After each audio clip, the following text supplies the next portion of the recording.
Well, it has started to rain where I am in Jamaica. I'm not seeing any rain where I am.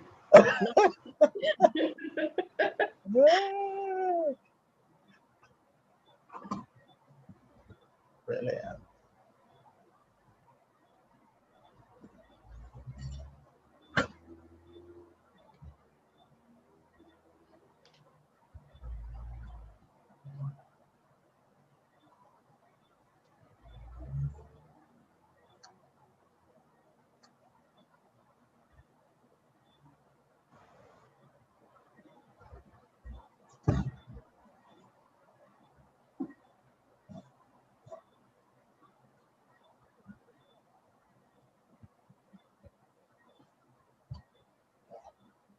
All right, I need to figure out where I am.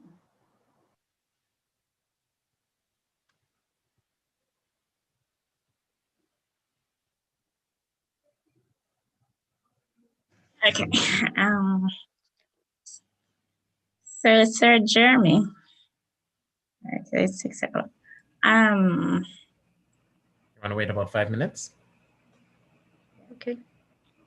Sorry about this, because I think so now I'm hearing myself. So I start sharing, but I think I need to get off YouTube. Just excuse me 2 minutes.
So is it we're just waiting on June to iron out the online? I think we can begin. Yeah, we can start. Okay. So over to you, Greg. Right. Ready? Thank you very much.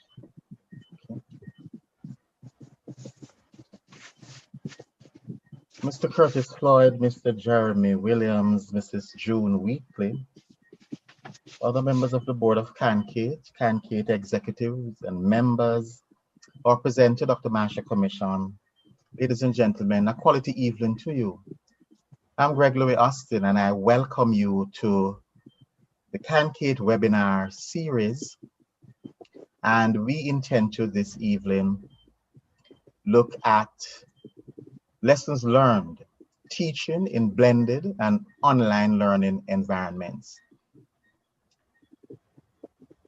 I think we've all been affected one way or another by the passage of the COVID-19 pandemic. But what it has done, it has given us an opportunity to meet this way and to continue with our operations at our various institutions in our various countries, member countries and others, but in a new way. And it has created the opportunity for us to meet and even discuss matters surrounding this new paradigm. This evening is no different, ladies and gentlemen, and I sincerely hope that we will, at the end of this session, really take away from it, and indeed we would have learned some lessons. I want us to, as we go into this webinar, just take a minute of reflection. And we are at the last month in this year, and for a lot of us, it has been a challenging year. And however you reflect,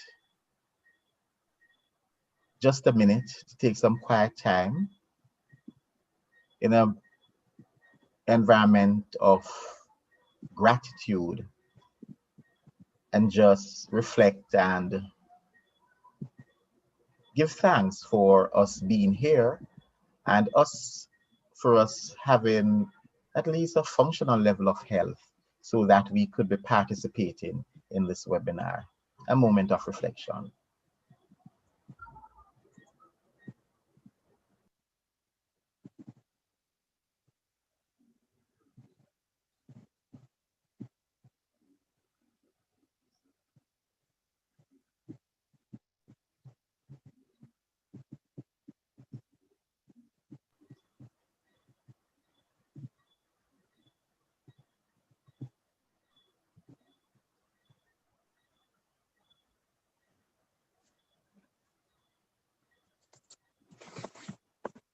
Thank you very much. I will not assume that everyone here knows about CANQATE. So allow me to just tell you that CANQATE was established primarily as a network of external quality assurance agencies, but included government ministries, state agencies, higher education institutions, and related entities within the CARICOM region that have an interest in quality assurance, capacity building.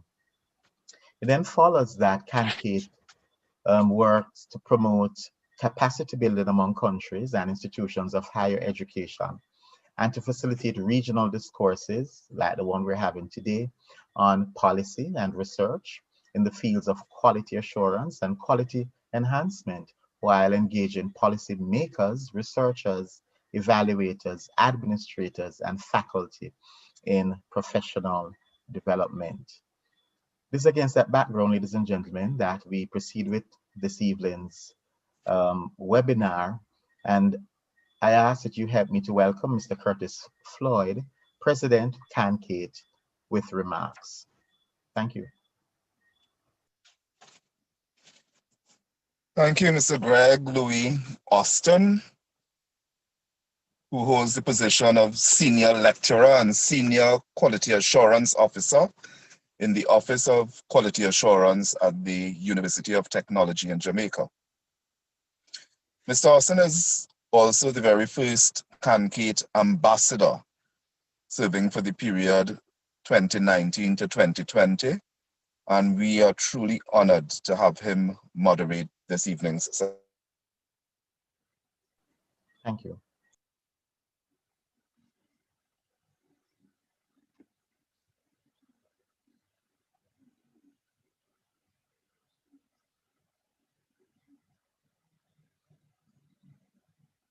Sorry, Curtis, you're muted. Could you unmute?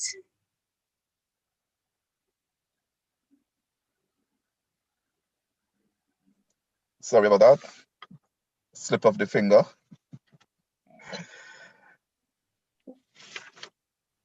So I'll say again that this evening marks the third in a series of webinars being hosted by CANQATE.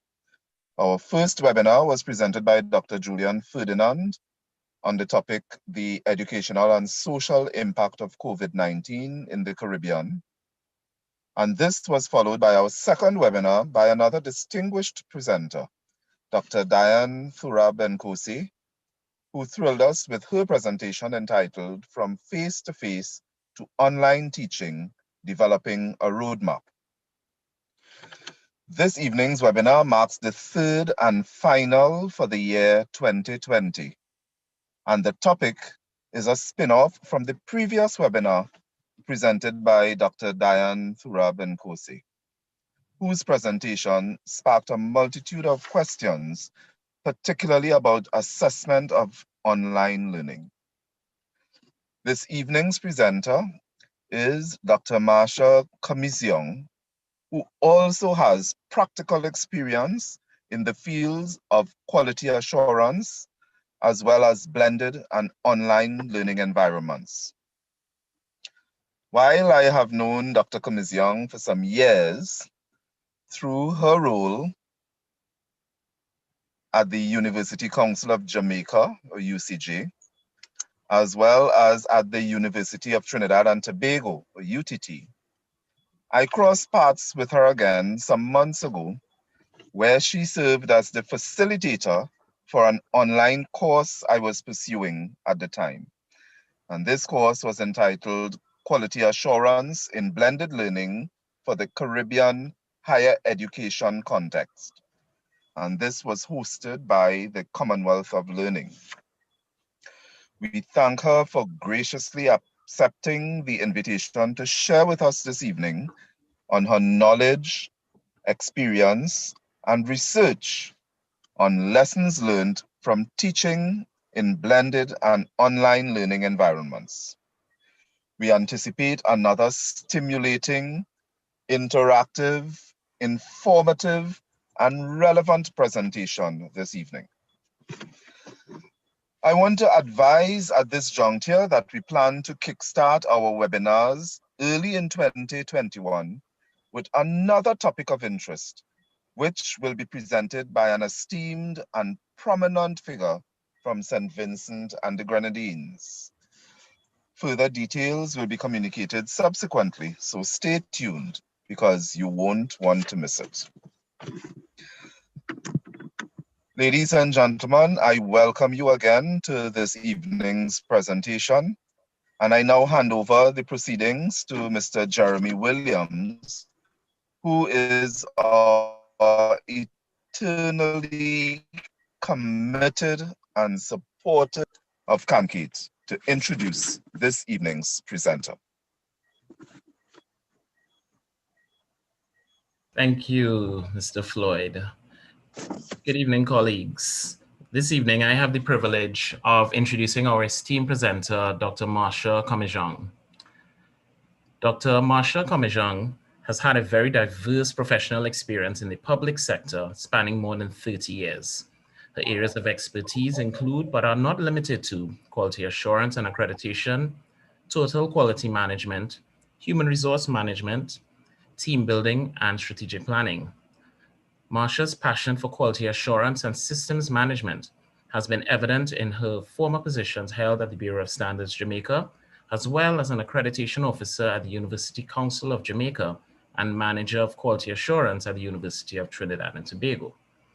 Marsha holds a PhD in education, specializing in learning, instruction, and innovation from Walden University, and her research explored student engagement, self-regulation, satisfaction, and success in online learning environments. She also taught organic chemistry for 6 years as an adjunct faculty member at the college level. Recently, she facilitated 2 cohorts of the Commonwealth of Learning's course on quality assurance and blended learning for the Caribbean higher educational context. Marsha is passionate about transforming organizations into competitive entities to ensure that the Caribbean region as a whole and any other region she interacts with keeps abreast of the knowledge base that is required to succeed in today's dynamic global environment. Over the years, her professional affiliations have included her service on the executive boards of the Jamaican Society of Scientists, Technologists, and the Jamaican Society for Quality and Jamaican's Fulbright Humphrey Alumni Association. Currently, Marsha is the Chief Executive Officer of Sage Quality Excellence Solutions, a company founded to offer consultancy services to organizations including educational institutions in the area of quality management systems. Those of us familiar with Dr. Kamejong are aware that there's a lot more to her than can be captured in a bio, and her experience and capacity, I think, will come to the fore this evening during her presentation. I am sure, just like everyone else, is looking forward to what she's going to share with us this evening. And I ask you, colleagues, if you could join me in welcoming Dr. Marsha Kamejong this evening. Thank you so much for that, Jeremy. I had to listen very carefully. Was that really me? So many years have gone by, and I really valued our friendship. Curtis, also thank you for that welcome. So I hope that by sharing my experiences teaching in blended and online learning modalities, that you'll find something useful today. But before I move along with the presentation, I just want to do a quick poll. I wanted to find out where everybody is, where you're affiliated, what your profession is, what your current job position is. So if you could just do that quick poll for us, that we would be very, very appreciative.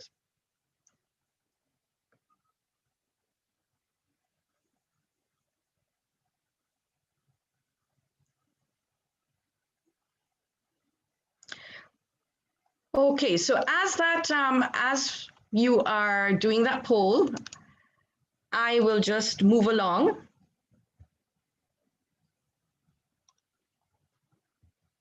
I'm not sure how I jumped there a while ago. So I'm trying to get, okay, right. All right, so what are the objectives for the presentation this evening? Before I actually move into the teaching aspect, I'd like to be able to set the context for student success. What are those factors that contribute to student success? Because that's so very important with respect to teaching in any learning environment. Then I'll share my experiences teaching in the blended and online teaching environment. And I will relate that experience to the kind of course design that was used, the assessment methods, and the kind of support that was required while I was teaching. And then I would just give a brief summary of the lessons learned, which are actually based on the changes implemented to improve my course delivery. So I'm not sure if there was a poll completed. I saw where there were a number of quality assurance professionals. I did see some teachers as well.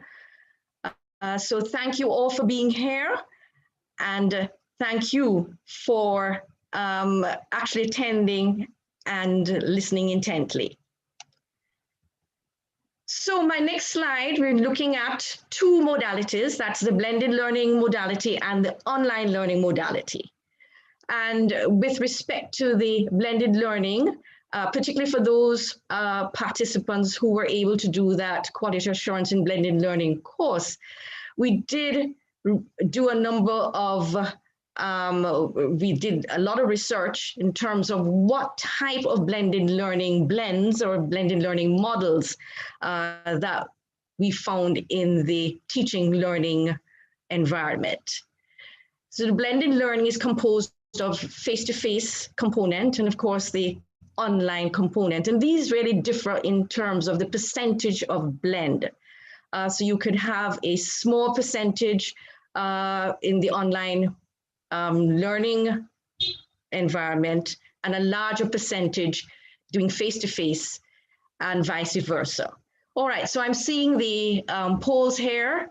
and I could share let me share the results with you. So I'm seeing the most of the participants this evening are from the quality assurance agencies, so your quality assurance professionals. So I do hope, because I'm going to be giving it from the perspective of teaching.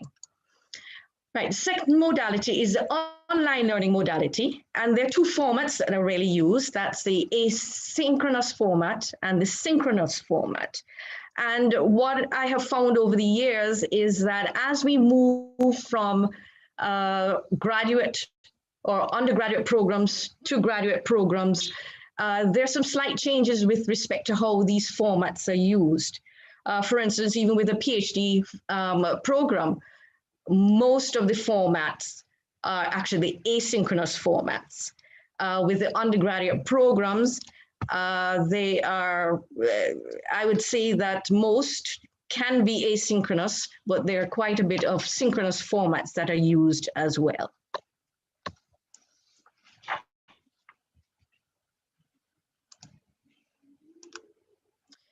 All right, so let's look at what we would consider critical components that would contribute to student success. And I'm just going to ask everyone if you could quickly just document even just one factor that stands out for you that's important with respect to student success.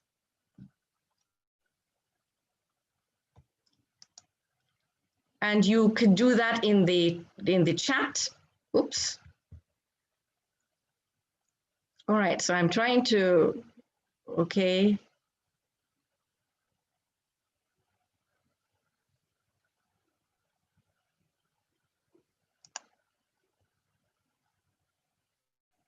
All right, I'm not seeing my chat. I was seeing it earlier.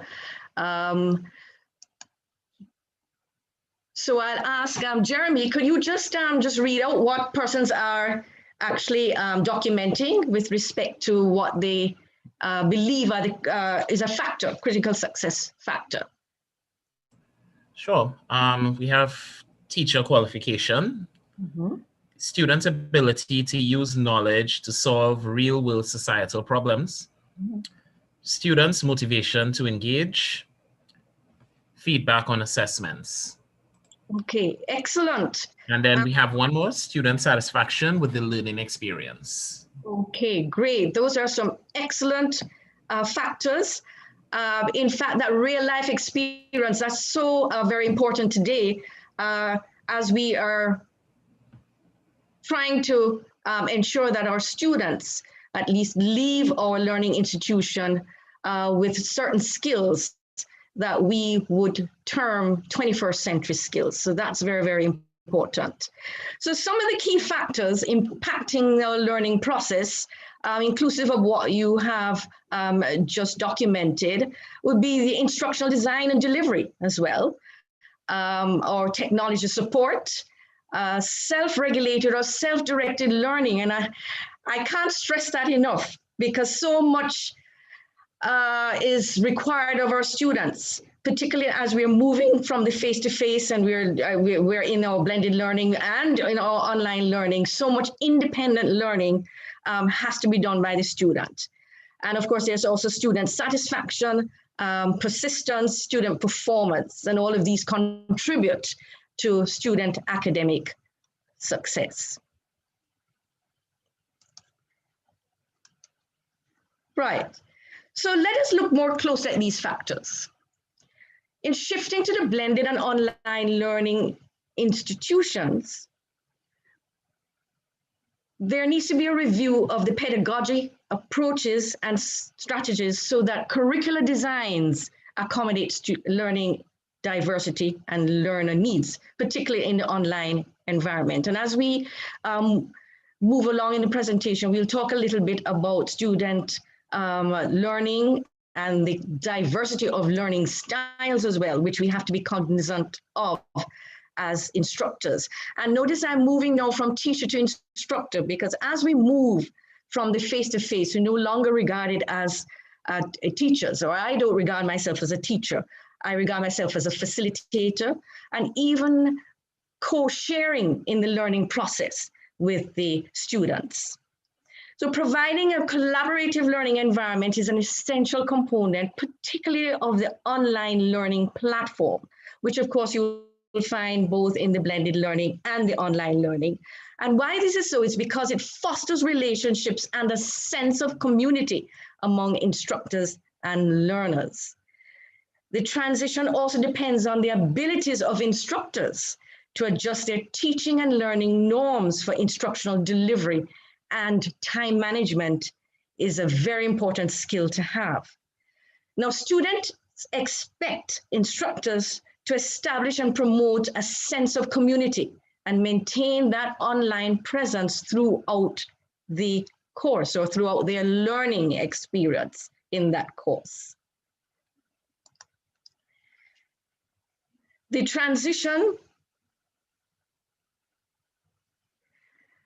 not only depends on the sense of community that's created, but also the kind of interactions that occur within the learning environment. For example, looking at the sense of community, we notice that there is a social presence, a cognitive presence, and a teaching presence. And this is building on the presentation that you would have attended last time. So the social presence actually is the key component with respect to establishing this sense of community. But in addition to that, we have interactions that are compounded or superimposed on these presence, the social presence, cognitive presence, and teaching presence. And these interactions look at what happens between the learner and the content, what happens between the learner and the instructor, and what happens between the learner and the learner. And all of these interactions assist in providing that sense of community and support to learners during their program. Now, if you would notice that the sense of community actually led to the development of the framework Community of Inquiry. And perhaps some of you know that the interaction model that I have placed here is actually the original more interaction model, which was developed in the traditional learning environment initially. Now, other researchers have expanded the original interaction framework. For instance, they have proposed learner interface interaction. There has been the proposal of an instructor-instructor interaction, instructor content interaction, and content interaction. Another proposal of the learner technology interaction, and yet another, the learner online platform interaction. So you can see that the interaction within the learning environments is very, very important, particularly as we move to online learning. And this is moving beyond the blended learning, moving into the online learning, because it's so important for students to feel part of a community.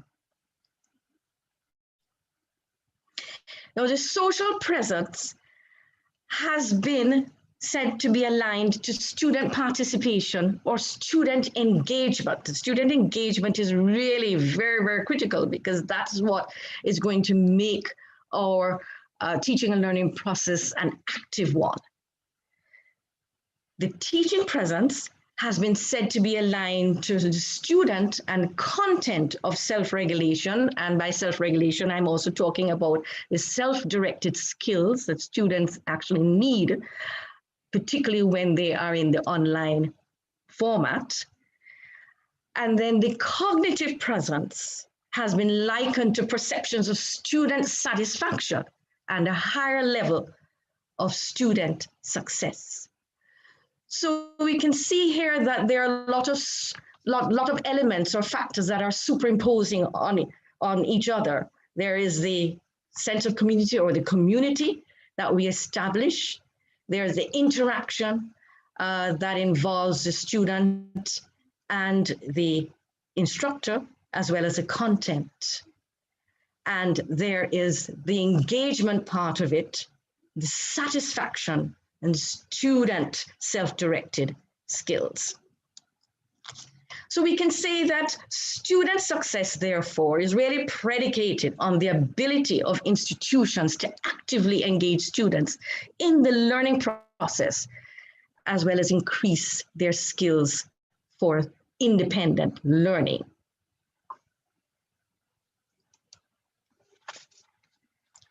Now, before as part of the context that I'd like to set, I'd like us to briefly look at just course design.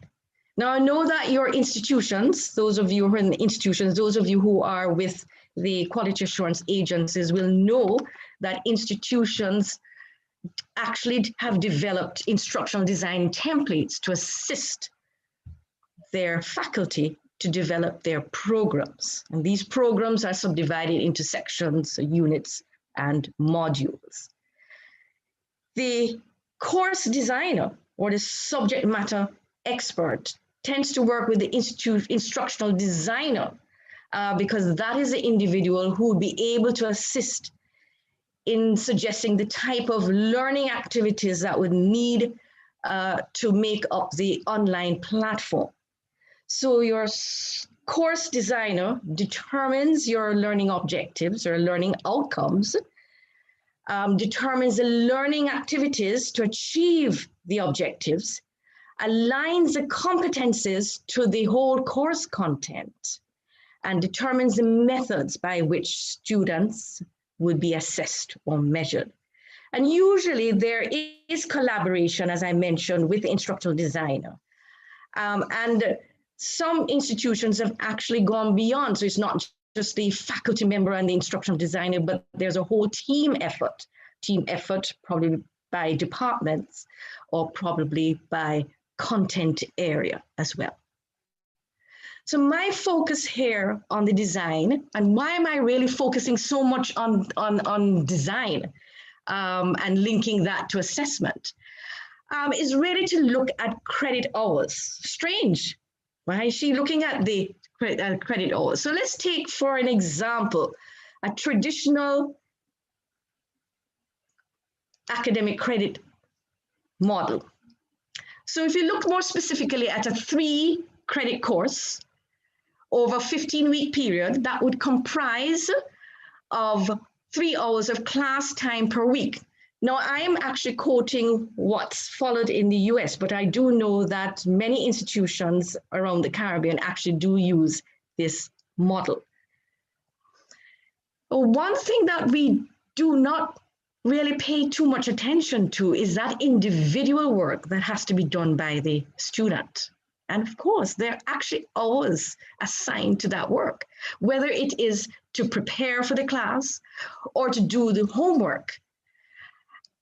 And the credit hours or the number of hours that have been devoted to that are actually, you might balk at this actually, will be 2 to 3 hours per 1 class hour. So in a week, you would have the 3 hours, and I'm looking really at the typical 3-credit course, 3 hours per week in the class, and then the individual work, which could amount to as much as 9 hours. When you add all of that together for the 15 weeks, you're actually getting 135 hours. But we actually just concentrate on the 45 hours for the 15 weeks, just utilizing the 3 hours per week in a class. So that gives us the 45 hours for a 3-credit course. But as we move to blended and online learning delivery formats, the number of hours for class time will change, particularly for the online learning modality, where there are no in-class sessions. So what do you then do about these hours? How do you then divide up the hours?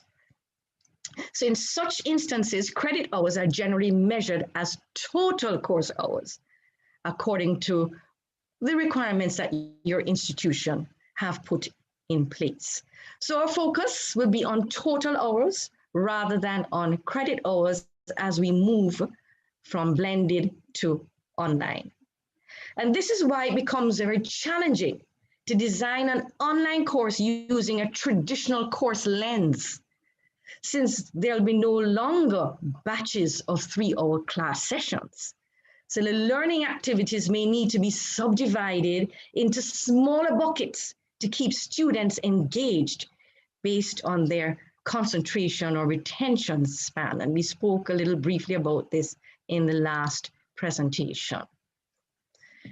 So I'm now going to move on to share some experiences. And this is actually pre-COVID, where I taught an organic, well, more than one organic chemistry course and more than one level at the college level.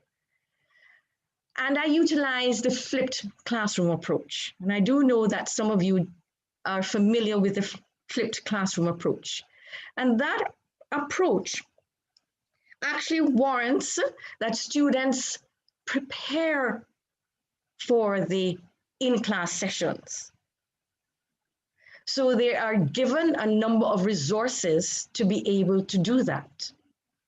And then the class session is devoted to going over any kind of concepts that were a little difficult to understand, and to do problem-solving activities.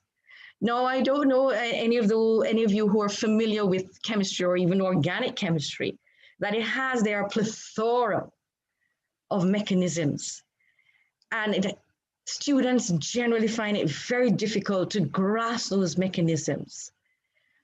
So preparing ahead of class time suits the teacher or suits the instructor simply because they can now concentrate on and cement those concepts that the student would have attempted to learn and the exercises that the student would have attempted to do. So in the learning management system, you would find the course material, which would, in some instances, and in my instance, consisted also of the textbook reference and other resources, for instance, videos or information giving further details of the concepts that the students are learning about.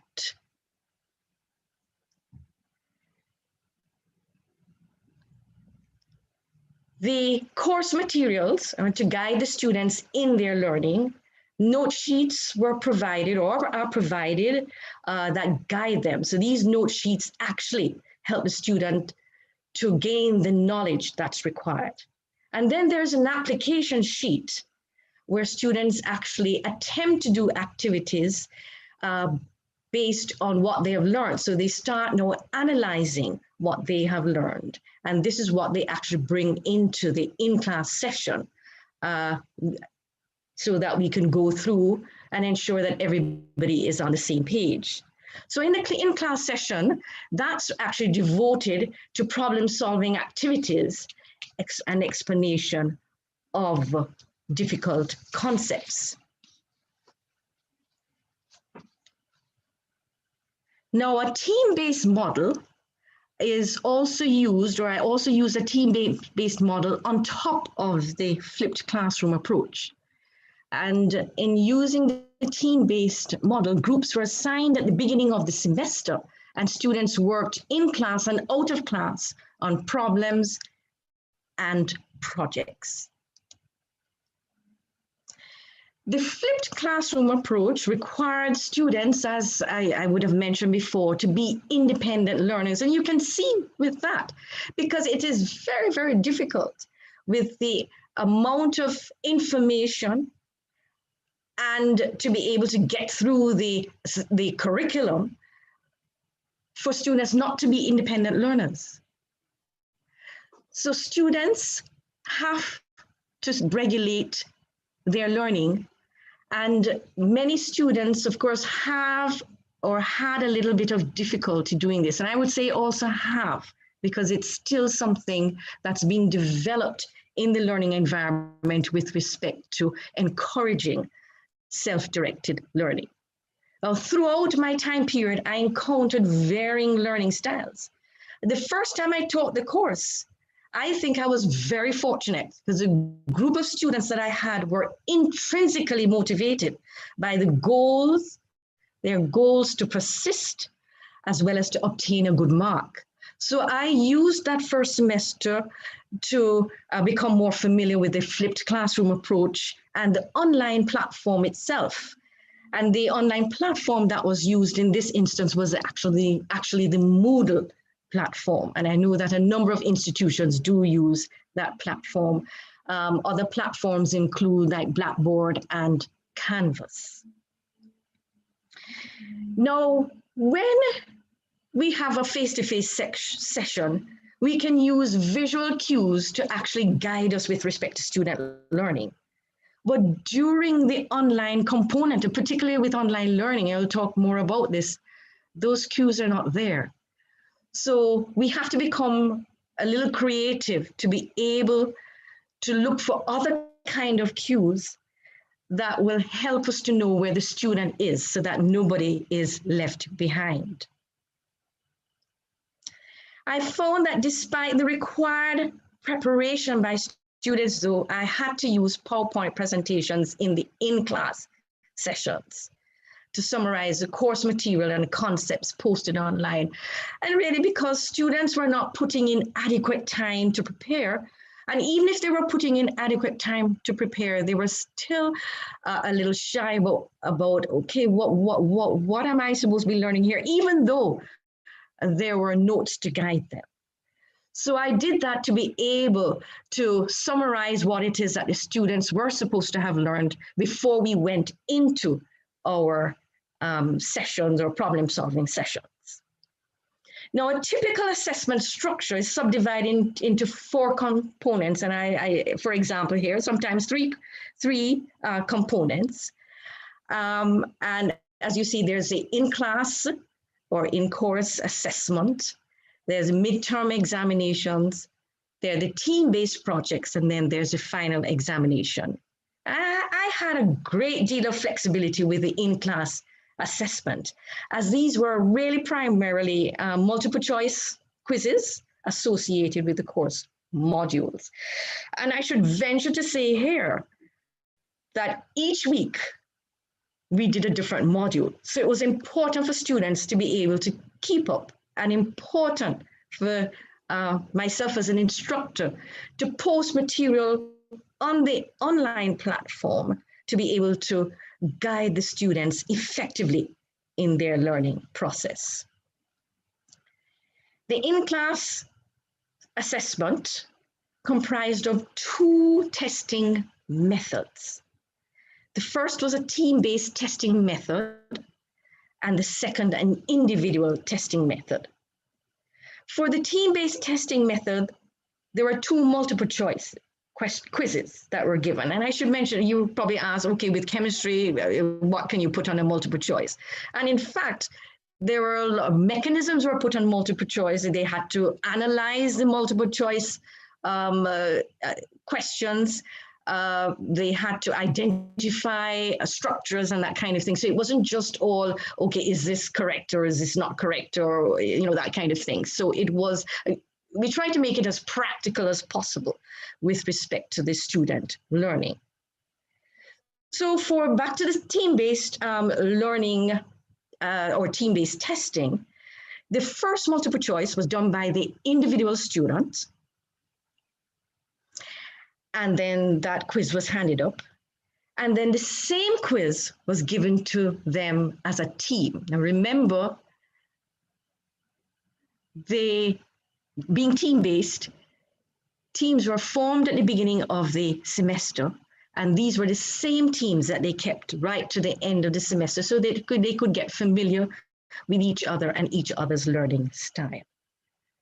The second type of assessment, which was an individual assessment, as the word connotes, it's an individual testing model, and in this test, students were allowed to use their books or their notes.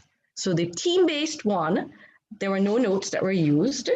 That was all by recall and application based on what was placed on the online environment and through the PowerPoint presentations. And the second one, the students were now able to use their notes or their textbook. But we all know that when we have an open book exam, you can spend the whole period looking through your notes if you're not familiar with the content of what it is that you should have learned.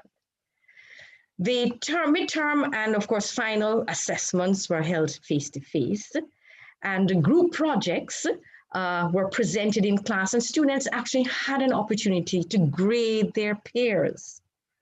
So this was, we found this was good because students became very creative with their presentations, and they actually videotape their presentations. So it wasn't the group coming up to the front of the class, and this was done during the in-class session, but the videos were shown, and I must say that they were quite effective and very, very creative. So over the years, adjustments have been made to the online component of the flipped classroom model that I used. The PowerPoint presentations, I eventually had to package those as videos and place them in the learning environment online platform because I was still developing that self-directed skill of the student. But that still didn't work. Not in the way that I really wanted it to work. So I adjusted the in-class assessment. Remember I mentioned that I had a great deal of flexibility here. There were 20 marks or 20% of the marks to play around with. So in adjusting the in-class assessment, I included graded multiple choice questions in the online classroom. And these multiple choice questions actually guided the students in their learning and helped them to pre-prepare. So the multiple choice questions were actually based on those note sheets that would have guided the students in terms of the content that they needed to learn. And of course, I created a pre and post content evaluation exercise. This was a 3-item questionnaire that was handed out at the beginning of the in-class session, because I just wanted to find out, after they prepared for the class, what kind of difficulties or challenges were they having? And then having gone through the class, so having gone through the PowerPoint presentation in the class and the exercises and solving of problems and doing the team-based learning assessment, and the team-based learning assessments were done at each class. So in each class time, the team-based assessments were done. And I then asked the students again to fill out this 3-item questionnaire so I could get an idea of were the challenges was I able to address any misunderstandings that they had or any challenges that they had? Did they feel better about learning the content or the content itself? So that is what I actually used to improve the flipped classroom approach that was used. All right, so let's look at the online learning environment. And here I will actually use that same course that I facilitated. It was a professional course, and the course was designed using mostly asynchronous format, but there were some synchronous activities as well. And as mentioned before, the key factors in online delivery really include presenting course materials so that learners are engaged, because that's even more critical in an online environment where there are no in-class sessions.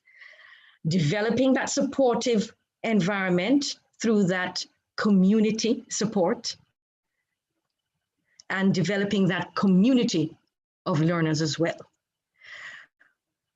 But the thing that I did not really take too much into account was that whole area of the written communication. Because if you think about when you do the face-to-face, you verbally give students instructions. If someone doesn't understand what it is that they're supposed to do, you can quickly address that. But in the online environment, the written communication becomes even more acute. It has to be much clearer. It has to be unambiguous.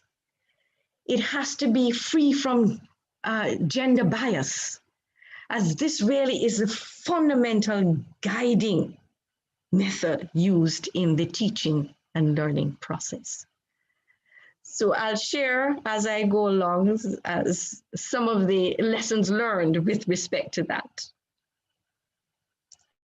So in this course, the community of learners was created through a welcome exercise and the formation of teams very early in the course. The course schedule and assessment plan, this was available to the learners, and this gave learners an opportunity to know what the requirements needed to obtain a certificate for that course. Of course, permission had to be sought and granted for the materials used, and that would occur in any learning environment that uses an online format. So it would also occur in the blended learning environment unless there are Creative Commons materials that are available. So the reading materials, the research papers, the videos, those permission had to be sought to use those. And learning and assessment activities had to be subdivided into required and optional exercises due to the volume of material for each unit. And assessment activities included forum discussions, assignments, a case study, and students documented their learnings in journals.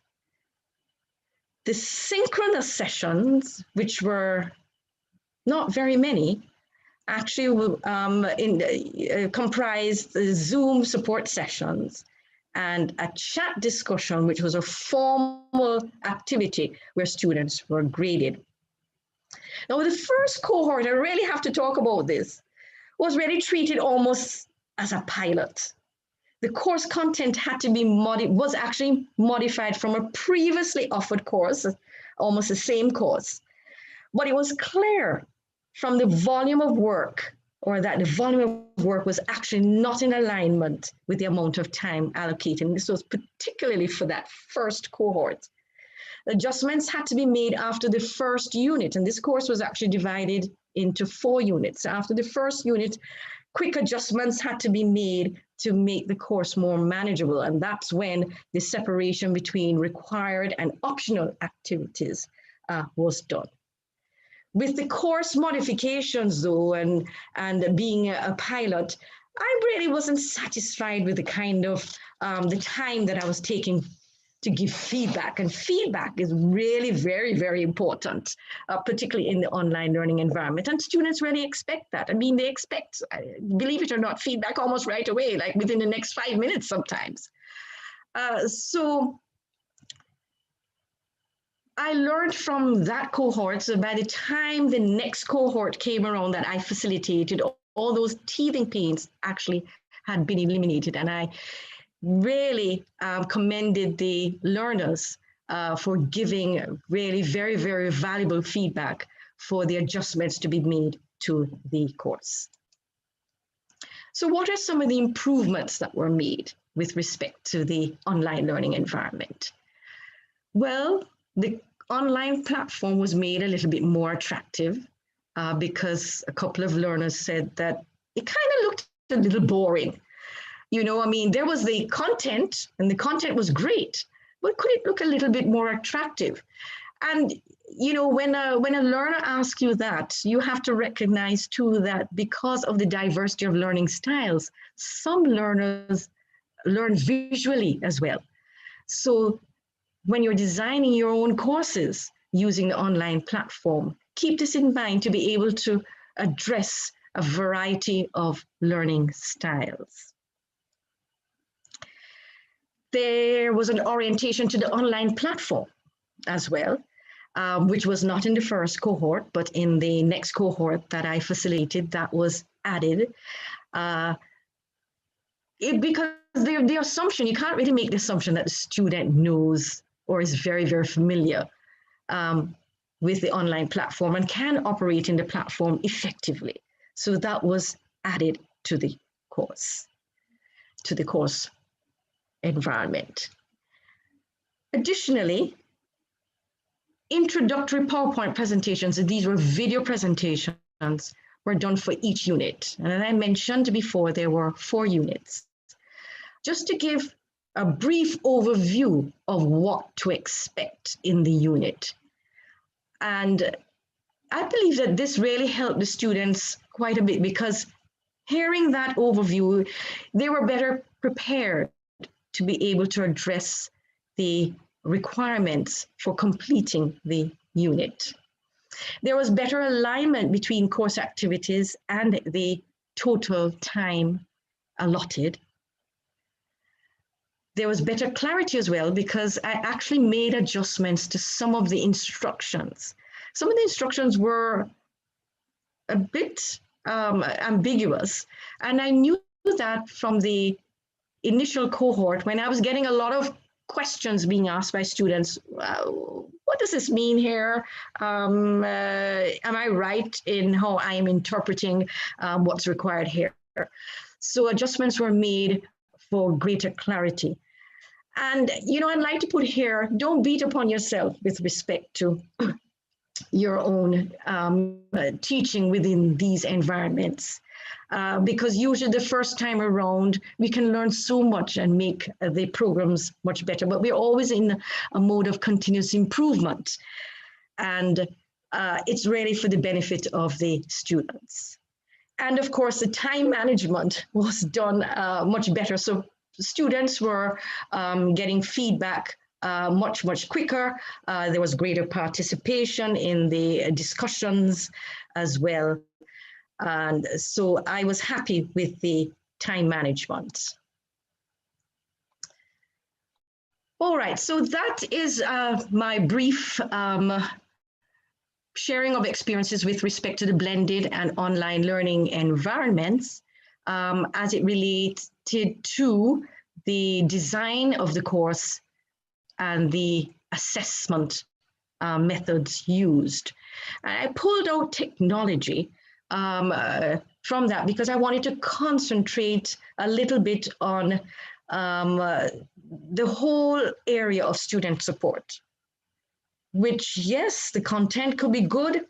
There could be great interaction between the learner and the instructor, and great interaction between the learner and even the learner and content. But if the student support system is not ready, or students have difficulty, then we're almost back to square one, because the learning is actually being done on the online platform. So the successful delivery of online educational content is really grounded in the acceptance and use of technology by students and their perceived level of technical self-efficacy. The emphasis on technical support really cannot be overstated. Some institutions even have a 24-hour technical support system.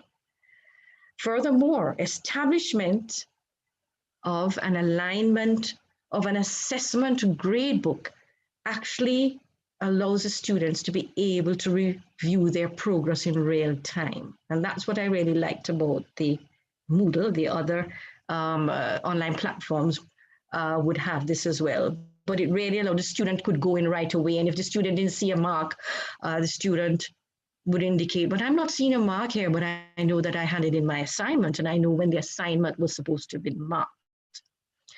Now, not all of the activities may have a grade.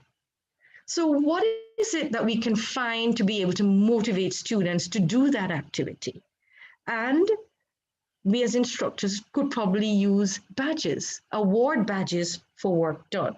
So this was actually added to the third cohort, which is the one that I facilitated, in terms of just motivating students to do the exercise. Maintaining an instructor supportive system throughout the course can be accomplished in many ways. It can be accomplished by establishing virtual office times, by creating WhatsApp groups. And this was actually done for the chemistry class, WhatsApp groups. I think it could have been about the third year.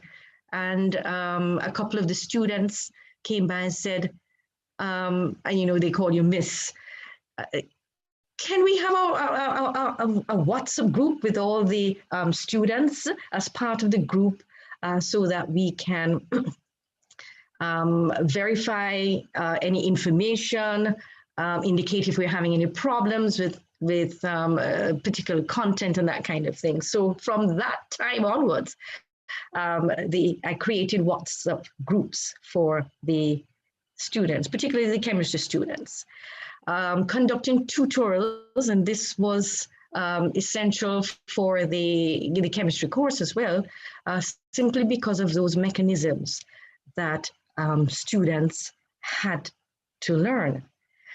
And as time goes on and you become more efficient with respect to the face-to-face, with respect to the blended learning, which is face-to-face and online, and the strictly online environment, you will know the kind of questions that students are asking.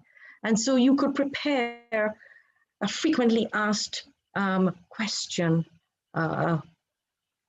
set of information that will guide the students as well, so they don't have to keep asking you the same questions. And we see that in many environments, not just the teaching environment where they're frequently asked questions. I just want to say, or bring your attention to, and I put this quick note in because my experience really was pre-COVID. But I want to talk just briefly about what's happening now during COVID. So for the chemistry course, the blended learning format has been converted to totally an online format.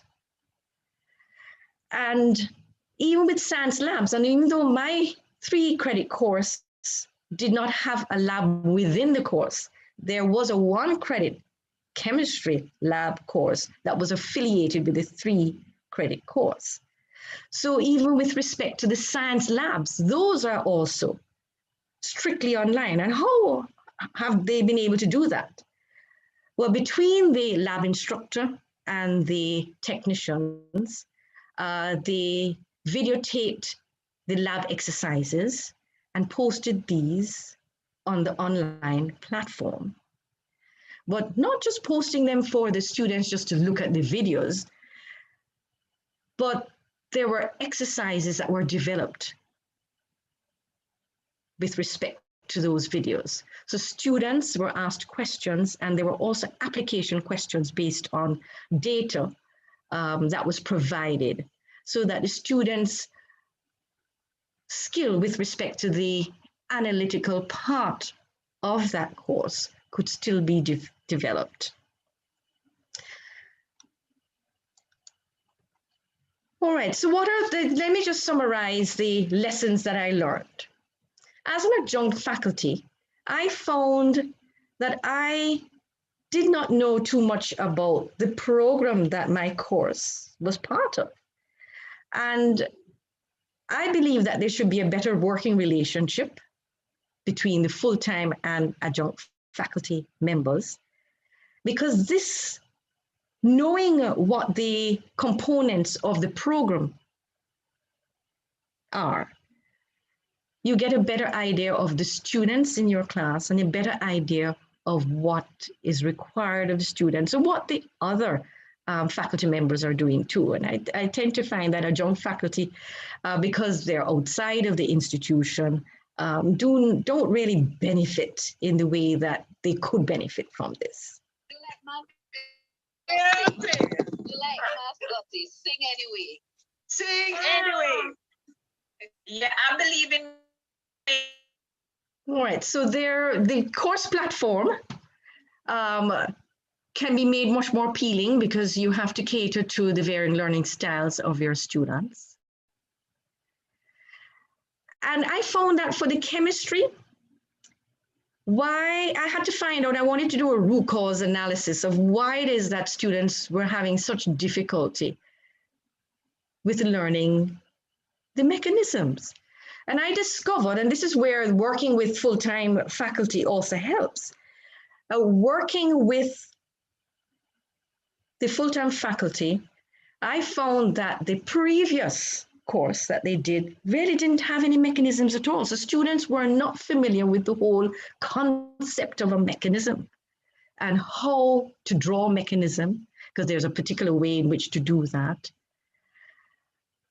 And therefore, I believe that in teaching that course again, I would actually have a pre-assessment of prior knowledge of the students. So that would give me a better sense of what it is that I would need to do to bring students up to the point where they can move ahead in the course.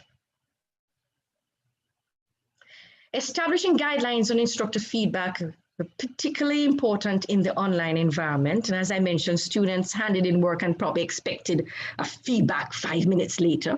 But putting guidelines on the online platform indicating when feedback will be given to the students, whether it is within 24 hours or whether it is within 48 hours, depending on the type of activity that the student is doing.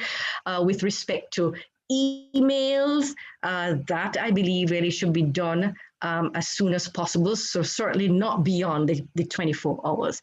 So establishing those guidelines would give students a greater understanding so that the expectations that they have are not or not congruent with the guidelines for instructor feedback. Creating an informal student meeting space is an area, I believe, that would benefit the students as well. And what I mean by an informal meeting space is where they can go, a space is provided for them, like a cafe, an online cafe, where they can go in and converse with their, and when I say converse, virtually with their peers. And this makes for greater, establishment of a community with respect to the students. Creating an informal meeting space too works very well for postgraduate courses, particularly in those courses where most of the learning is independent learning or individual learning. The online environment, in designing the instructions for the activities, this is where the logical flow of activities really needs to be very, very, very effective. Because students can say, but I don't understand how we move from this activity to that. What does it have to do with this particular concept and that kind of thing? So again, the English language, the communication with respect to your instructions that you place online are very, very important. Introducing a module, like giving an overview to the module, gives students a greater awareness of what to expect and actually helps with their self-directed skills or developing their own self-directed skills. The virtual student presentations, for instance, if I was doing that particular course now, those student presentations that have to be made for the projects, I would actually have them done virtually. And with the students, the other students participating, and they could still grade their pairs effectively. Zoom meetings. The Zoom meetings that I had in the second cohort that I facilitated were really support Zoom meetings. And in fact, they were very lively. Some of them were very, very lively because I would throw out a question with respect to an area in quality assurance, something to do with blended learning. And the participation from the individuals was very enriching, you know, and I had mentioned before that your instructor actually becomes a co-sharer or a co-learner as well, you know. And that's very good because with the student learning environment that we create, it's no longer a top-down, but it's almost sideways. We're learning together. And of course, be careful with time management because students can easily become disappointed with respect to, you know, if especially the feedback. I mean, they depend so heavily on the feedback in the online learning environment as to how they're doing. And that type of feedback is almost like an extrinsic motivating factor, which would then be transferred to intrinsic motivation and then continue towards to the end of the course. So, colleagues, that is it for me. I look forward to your questions, and I must thank you for your kind attention that you've given me, and thank you for the opportunity to be able to share some of my experiences. Thank you very much, Dr. Commission. And we will all agree that that was very, very informative and extremely interesting. And Dr. Commission took us back to school. Excellent presentation indeed. I agree with you, Lisa. And we, I think, are better off for having had this conversation, being a part of this webinar with Dr. Commission. Again, thank you very much, Dr. Commission, and very, very informative. I will not relent, but just to say that, you know, she looked or highlighted the factors contributing to student success. And those are some that we have to be very, very mindful of, especially in this particular paradigm. She spoke about experiences in course design and assessment and highlighted, very importantly, student support. As we think on these things and everything else that she said, inviting questions, and let me try to navigate this. Good. So the chat is open. I would assume that I think Mr. Williams, Jeremy, and Mrs. Wheatley. I'll be checking the chat to see if there are any questions. I'm seeing comments, very thorough presentation, and we are agreeing with that. Very informative. We have. Right. And are there questions coming from the feed, or persons who, I need to find out, are they allowed to like raise their hand or something to ask a question? Yes, they could raise their hands. Yeah. Okay, very good. Thank you. So if you have a question, you may raise your hand. I'll acknowledge you, open your microphone, and you can proceed to ask the question directly, Dr. Commission.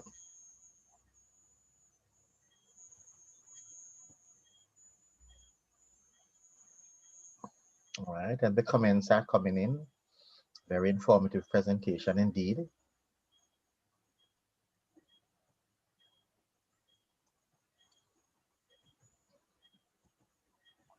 And while I wait for questions, I know that there was one that was asked some time ago, not in this forum, when looking at TVET programs or looking at programs that have an essential practical component that persons actually have to get experience. So they have to experience that. I strongly believe that there's some practicals that can be done in the same way that the chemistry labs were done. That one may say, okay, but we have to see what is made. For instance, let's take for an example, baking. You know, is it that the student is going to videotape them baking a cake or baking something or preparing a meal that's required for that assessment? But then how are you going to, is tasting part of the assessment as well? So those are the kind of questions that I know the TVET individuals, particularly quality assurance professionals in that area have been asking in terms of how do we deal with that practical component during the COVID pandemic. I understand, that it's not a pandemic. I'm not sure. I heard that WHO said it's not a pandemic. We've been calling it a pandemic, but certainly the COVID virus. So those are very, very valid questions. And, sometimes it has to be by trial and error, but brainstorming, of course, with your own colleagues with respect to that. What's the best method that we're going to be using for this assessing this specific type of TVET program as opposed to another? So I don't have the answer.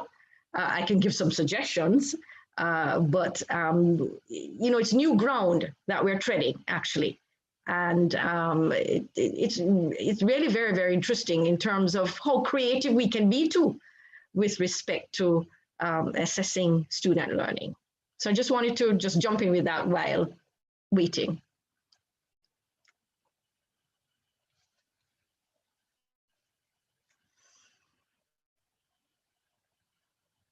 Thank you very much, Dr. Commission, and food for thought there.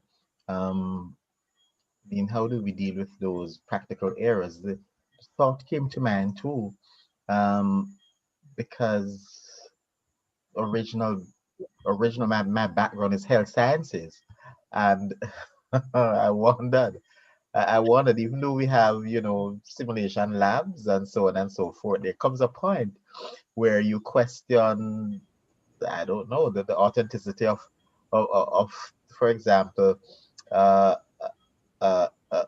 testing a competence, phlebotomy, for example. I don't know. And beyond that, the implications of that, having done it a particular way, let's say a blended online or simulated method, when you get into the real world, are you trusted? Those sort of questions. So I agree. We may not have all the answers, and it's a work in progress. All right, thank you very much. So I see one hand from Ambrose, Greg Louis, please. and I'm seeing a question in the chat. Yes, 2 questions. All right. Yes. All right, good. So I wanted to take before Ambrose go ahead. voices his question. I wanted to take this particular one where it says, how do you ensure that responses given by students during assessment are genuinely their scores, or they're the ones doing it? And this is a question that is boggling all of us, really. And you just don't know. I mean, even giving the example of chemistry and moving straight to online, you don't know. We can devise methods to be able to discern that this is a student who is doing the work. Dr. Dan mentioned last time that there were tools or apps that can be used for that, software tools that can be used for that. But how do you really know, other than asking the student to sign something that this is my own work? You really don't know. You really don't know. I know that there are some institutions, even particularly with the exam part of it, that exams, are proctored.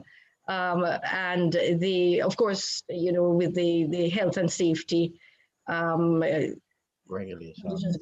Yes, so you don't know.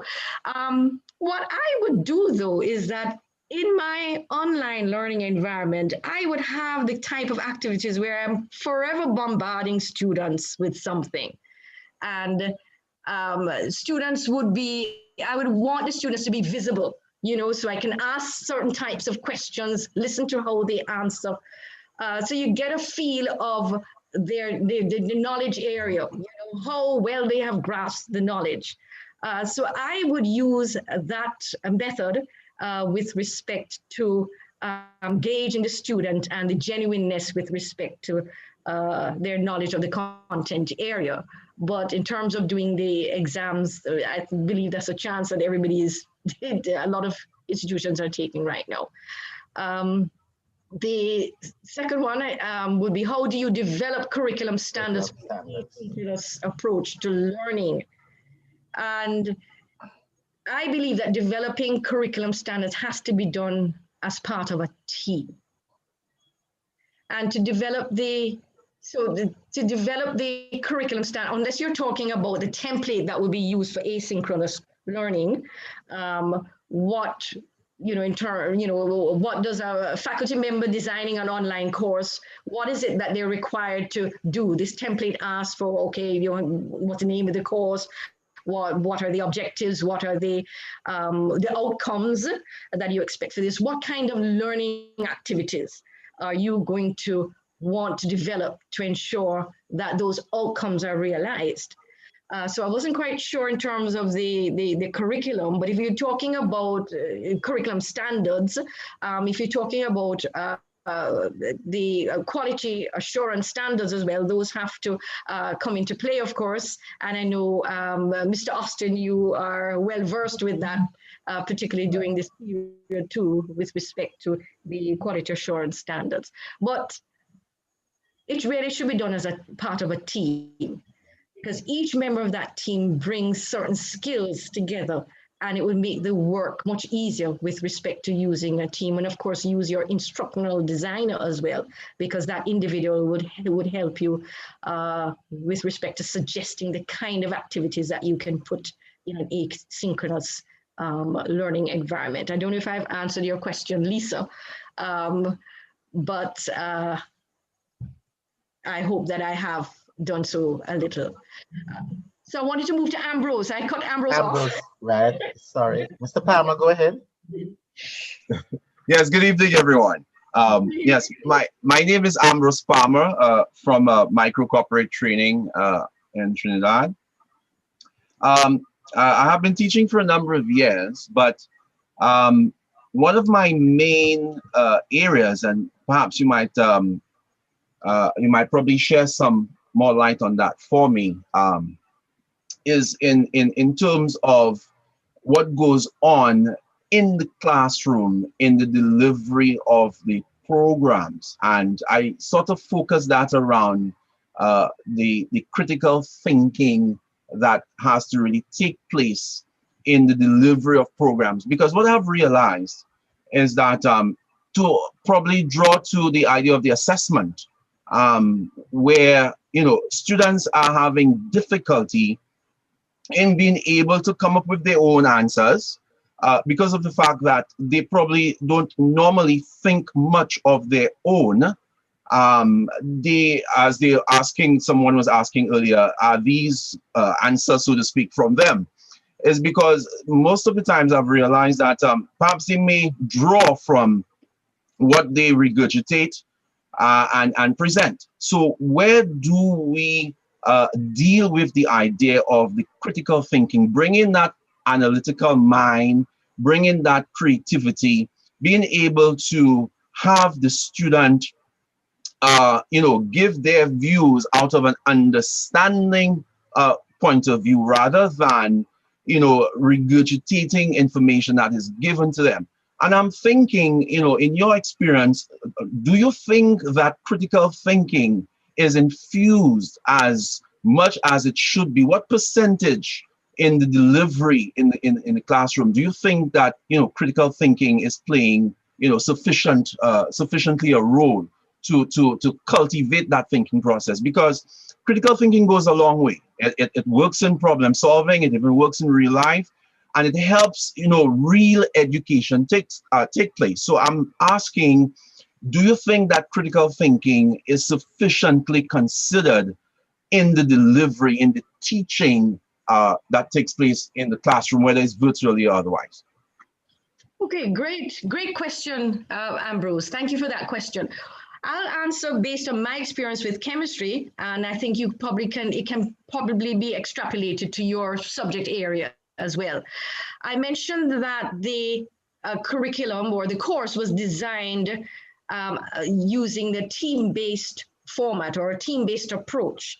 And in using that team-based approach, when students have to prepare for the in-class session, they were not only asked about or taking notes about the actual content, but there was an application, a set of questions that was given as well. And I believe that those application questions are critical thinking questions. I agree that critical thinking is probably, we need to do some more with respect to infusing that in the delivery of the curriculum, but we have to start somewhere. And Yes. there's, you know, I guess we have to have a lot of patience with that, because I had to have a lot of patience with the chemistry students, simply because I wasn't getting them to do that independent learning that I wanted them to do. Yes. And I didn't want them to depend on me in the in-class session, which almost was the situation.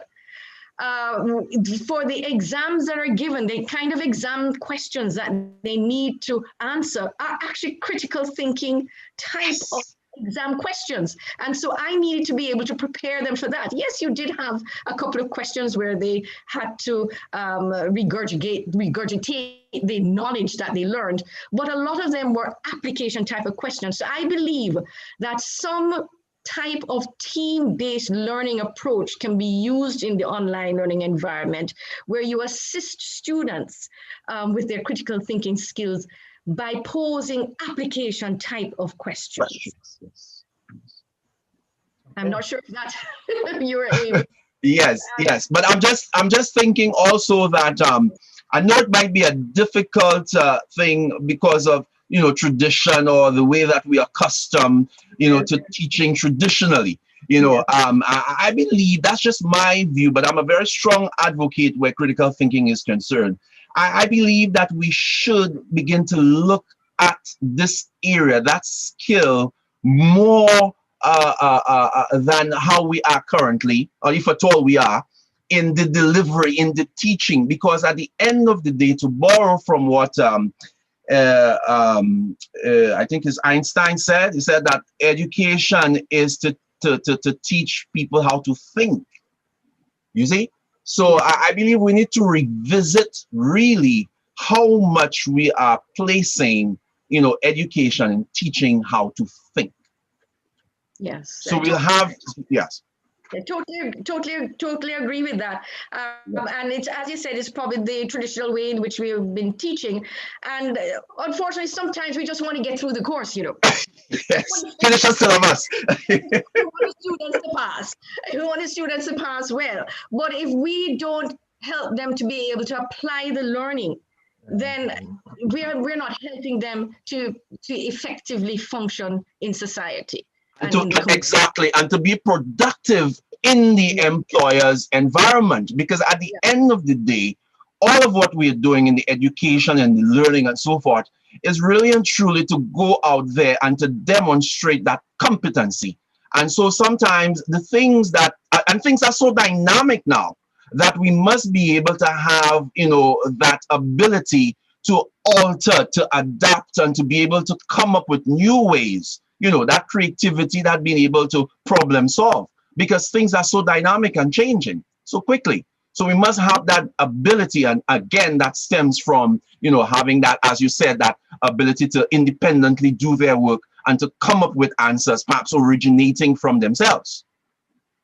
Yes, and you can create curriculum. You know, you can have very creative curricula as well. You know, where you look more broadly at the concepts or the subject area, and you make alignment with a number of areas that they're going to be bombarded with when they actually go into the workplace. You can invite you know, guest speakers.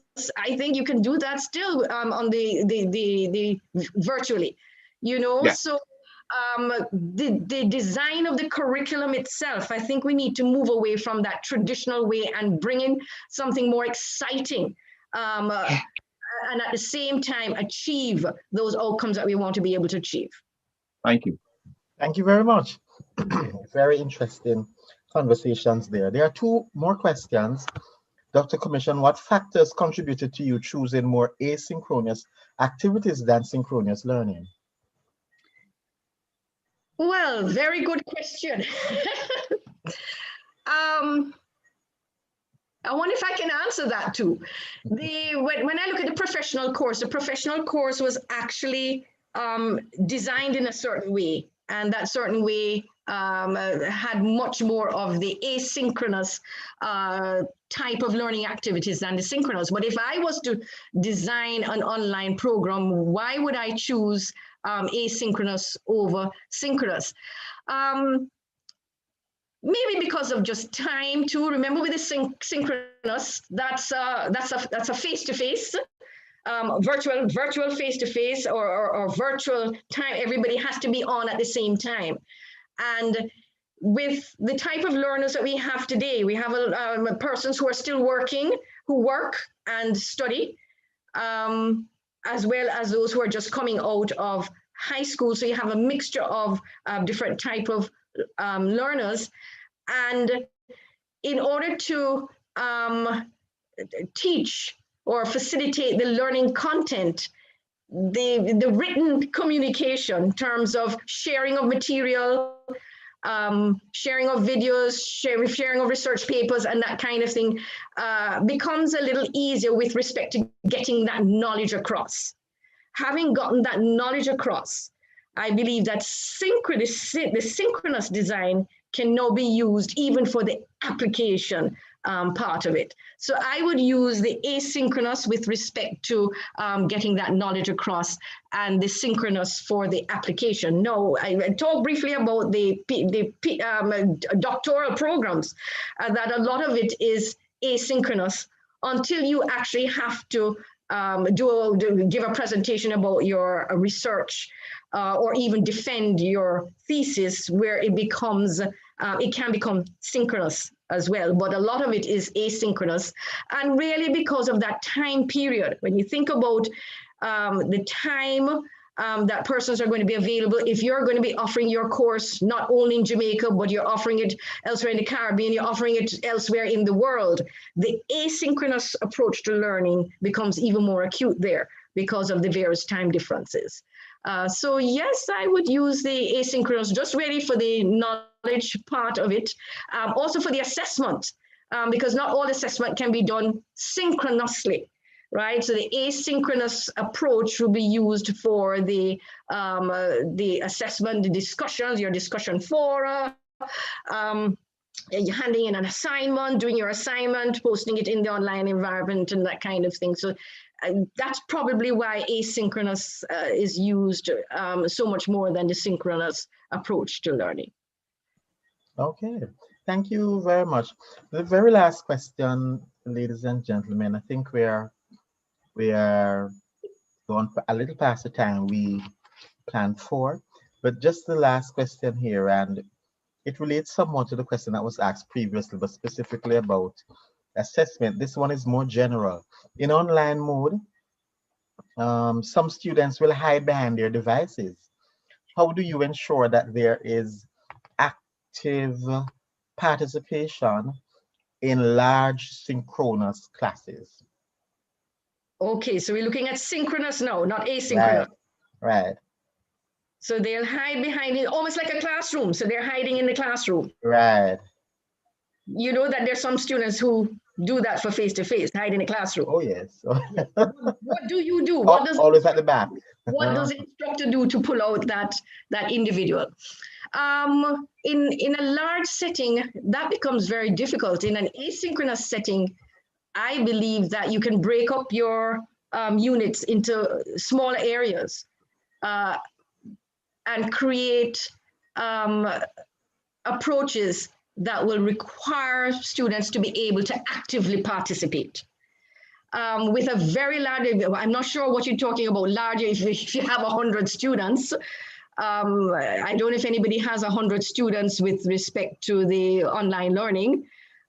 It is not easy, and you have a time frame with respect to the learning exercise. It's not easy to be able to call upon them. Perhaps that is where team-based projectizing the learning with respect to that group can occur as well. And I would take this synchronous session to the asynchronous and create groups or group platforms that will allow me to be able to go into that learning space. And at that point in time, I'd be able to get a better sense of the student learning, that particular student or the set of students learning, because now I have divided up that large group into much smaller groups and given them an online space in which to work. Just a suggestion. All right, thank you very much. Ladies and gentlemen, the evaluation pool is open and we're inviting you to participate there as well. As I wrap up, you would agree with me, colleagues, that this was a 90 minutes well spent. And we have really learned so much, and the lessons that the experiences of Dr. Commission here are experiences we can learn from, and we are so very happy that she consented to share them with us and also to answer our questions. I must say thank you very much to CANQATE, first of all, for providing us the opportunity through these webinars to learn so much and to gain the knowledge that we have. I want to thank Mr.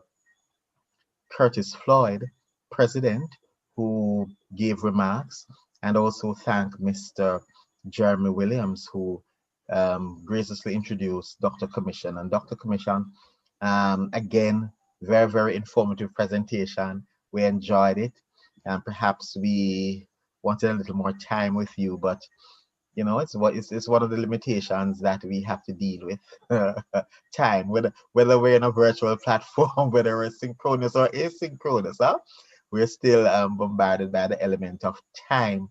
And so you will agree with me that the time was well spent, though. We made very good use of the time and very good information was passed. Ladies and gentlemen, it's left for us now to use these experiences and improve the systems that are available to us, or the systems that we will now have to be a part of, and our student engagement, no doubt, will be enhanced as we implement and apply some of these strategies that we have learned. I thank you very much, and I thank everyone who participated. It would not have been the same without you.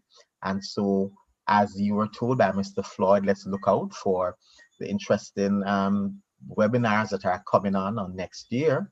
And let us, until that time, be safe and be careful. If we're celebrants, celebrate moderately and ensure that we have a wonderful holiday, Christmas time with family as we look forward to proceeding. Thank you very much. And there's a question, can we get the recording? Mrs. Wheatley, Actually, do you have any last words, or is it? What before I continue, Go ahead. Thank you, Mr. Williams. Go ahead. The actual webinar, the recording of the webinars will be available on our YouTube page. So it's accessible at any time to be shared and so.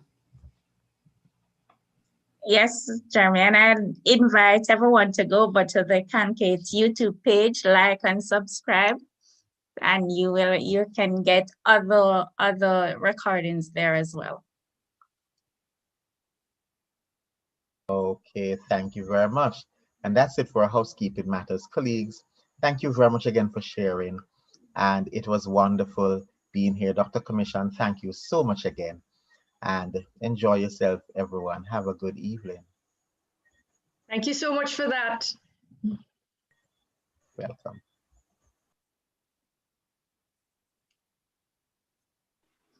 Bye.